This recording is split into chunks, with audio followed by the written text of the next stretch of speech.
Hola, bienvenidos al canal de Asesorías Prexum.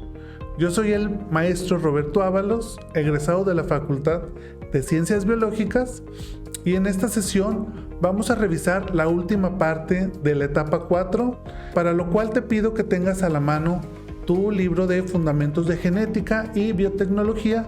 El día de hoy vamos a ver la última parte. Bien, aquí como pregunta 8 nos mencionan: estas enzimas son similares a tijeras moleculares, las cuales son esenciales para hacer cortes específicos en el ADN.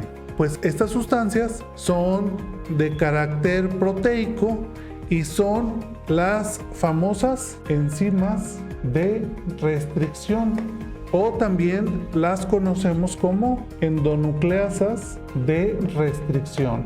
Y en la pregunta 9 nos dicen: son moléculas de ADN circulares autorreplicativas adicionales al cromosoma bacteriano y que son ampliamente usados como vectores. Bueno, aquí hablamos de los plásmidos, ¿ok? De hecho, pues aquí tenemos la imagen de una estructura de un plásmido, que es un anillo circular de ADN que va a tener algunos sitios específicos.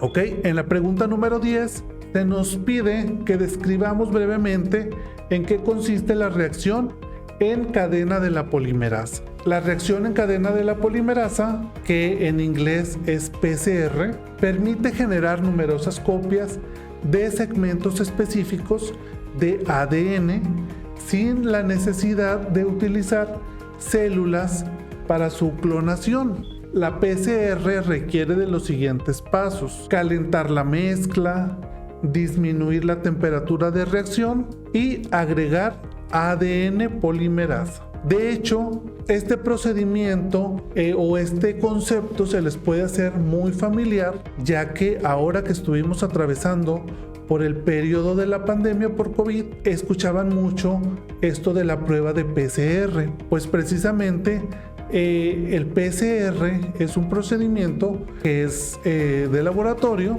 y precisamente es para multiplicar un fragmento de ADN muy específico, como lo puede ser la del virus COVID-19, que se obtenían las muestras nasales o nasofaríngeas. De ahí se procesaban en el laboratorio para obtener el material genético, y mediante la PCR, que se ocupa de un aparatito que se llama termociclador, ahí se ponía la muestra de la persona que iba a hacerse la prueba, se multiplicaba o se probaba si esa muestra de ese fragmento de ADN del coronavirus estaba presente. Si estaba presente en esa muestra, entonces se multiplicaba mucho la copia, de tal manera que se podía detectar la presencia o la infección por el coronavirus. Después también tenemos otra prueba que nos mencionan aquí en la número 11. Describe brevemente la electroforesis. Este es otro procedimiento genético que se hace de rutina en un laboratorio. Y aquí la muestra con ADN se coloca en pequeños pocillos de un gel poroso hecho de agarosa. Este gel se coloca en una solución conductora, y al aplicar el campo eléctrico, los segmentos de ADN se desplazan a través de él hacia el polo positivo. El desplazamiento de los fragmentos se observa como bandas en el gel. Este procedimiento de la electroforesis es complementario a lo que se hace en la PCR. Una vez que se obtiene la multiplicación del material genético del ADN en la PCR, de ahí se obtiene el tubito, y ese tubito ya va a contener cantidades muy grandes de ADN. Se toma de ahí, de ese tubito, una pequeña muestra, se coloca en un gel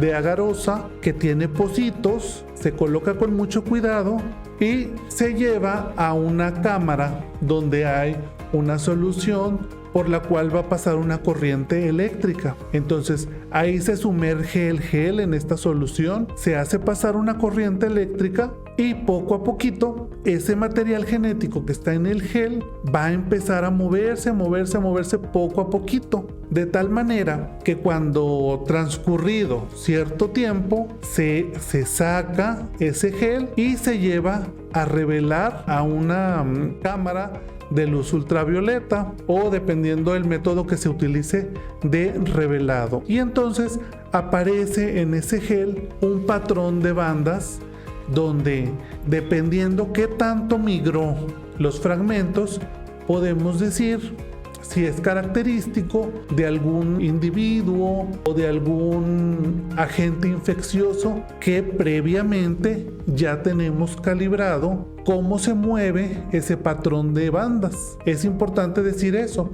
se necesita de un testigo, de un valor de referencia para poder hacer una comparación entre estos fragmentos y verificar si se trata del agente infeccioso o si se trata de alguna persona que se está localizando. Y eso es precisamente lo que viene en el último ejercicio del libro.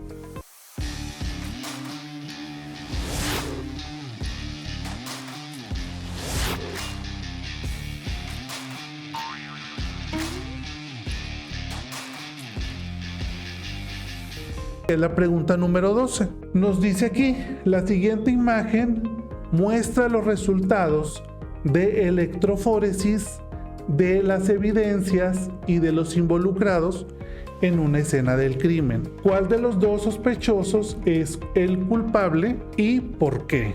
Bueno, aquí nos están dando una serie de datos y también nos están mostrando el patrón de electroforesis. Obviamente esta electroforesis se hizo con el material genético que se halló, bueno, la víctima pues directamente de sus células. En la evidencia 1, en la evidencia 2, pues sí se tuvo que obtener el ADN que estaba sobre estas evidencias, y luego tenemos el sospechoso 1 y tenemos al sospechoso 2. Y nos están preguntando que quién es el culpable.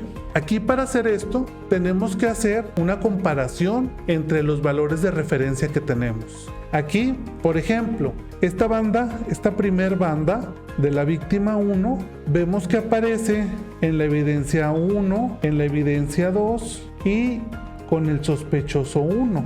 El sospechoso número 2 pues no muestra esa banda, así es que pues en el caso de ella pues para esta banda no hay ningún problema. Pero aquí en la primera banda sí tenemos una coincidencia entre la víctima y el sospechoso 1. Bien, ahora analizamos la banda número 2. La banda número 2, que es esta, vemos que no aparece en la evidencia 1, tampoco aparece en la evidencia 2, y en el sospechoso 1 no aparece esa banda que está en la víctima. En el caso del sospechoso número 2, pues si se fijan, su patrón de bandas es muy diferente. Entonces aquí ya vamos viendo que la sospechosa número 2 se está perfilando para ser inocente, ya que ni en la banda número 1 ni en las de abajo está coincidiendo con las evidencias. Y luego tenemos la banda número 3. La banda número 3, aquí sí vemos coincidencia de la víctima, de la evidencia 1, de la evidencia 2 y del sospechoso 1. O sea, se está robusteciendo una evidencia contra el sospechoso 1.